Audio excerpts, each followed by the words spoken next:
Na zona oeste do Rio de Janeiro, criminosos proibiram moradores e frequentadores da comunidade do Batã, em Realengo, de transitarem no local com vidros dos carros fechados e também capacete para os motociclistas.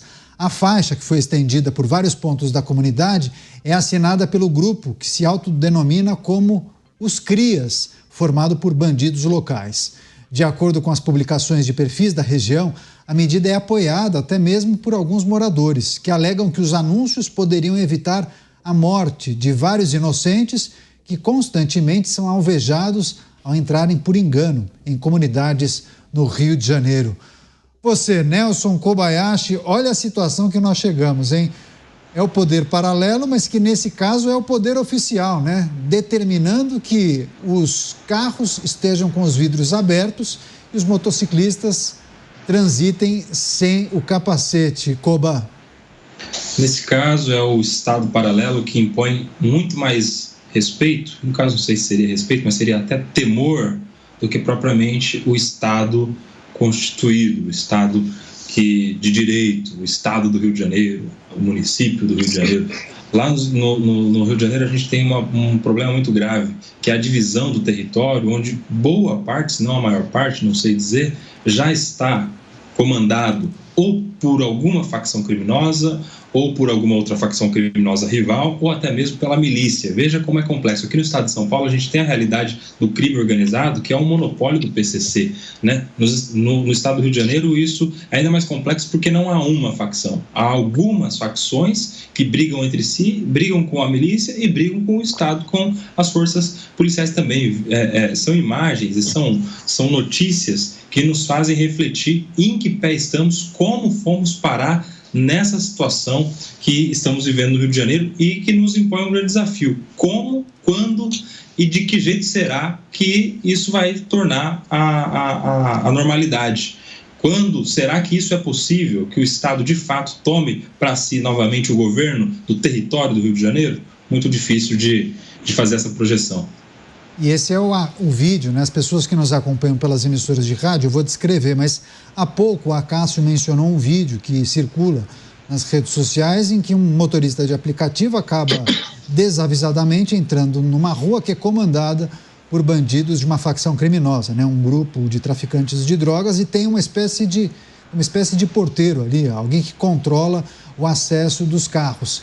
E aí um rapaz, enfim, com um fuzil, acaba questionando o motorista de aplicativo, que praticamente pede desculpas, né? Fica se lamentando e justificando por qual razão ele acabou entrando naquela via.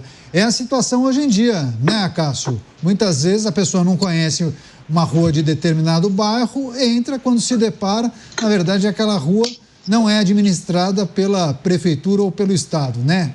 É algo que é comandado pelo tráfico de drogas, pela bandidagem. Acácio. Caniato, não é a primeira vez que nós nos deparamos com uma notícia desse tipo e infelizmente não é a última. Se você lembrar, e eu acredito que a nossa audiência lembra, há uns anos atrás, quando o Waze, o aplicativo, começou a ganhar força, houve um pleito para que o Waze indicasse no aplicativo se aquele caminho sugerido passaria por uma região equivalente a essa. Por quê? Porque no começo do aplicativo, ele não habituado ao nosso sistema, impunha caminhos por regiões como essa. E a pessoa não conhecia, acabava passando por lá com os vidros fechados, com o carro com insufilme, sem identificação, e era alvejada. Foram algumas as mortes desse tipo. Enquanto você falava, eu pesquisei aqui, tem algumas reportagens nesse sentido nos últimos anos. Isso mostra não só a força do Estado paralelo, mas mostra a incapacidade que nós temos em lidar com problemas como esse, e, afinal, não é o primeiro e, infelizmente, não será o último. Pois é, e teve um caso que chamou a atenção também.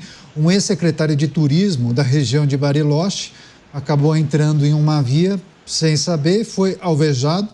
Uma comunidade no Rio de Janeiro, ficou internado em estado gravíssimo por vários dias em um hospital no Rio de Janeiro.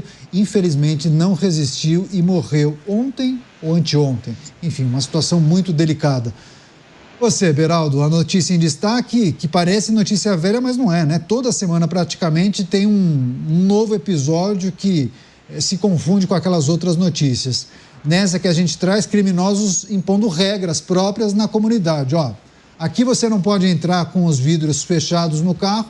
Se for motociclista, tem que retirar o capacete. Isso acontece lá em Realengo, Beraldo.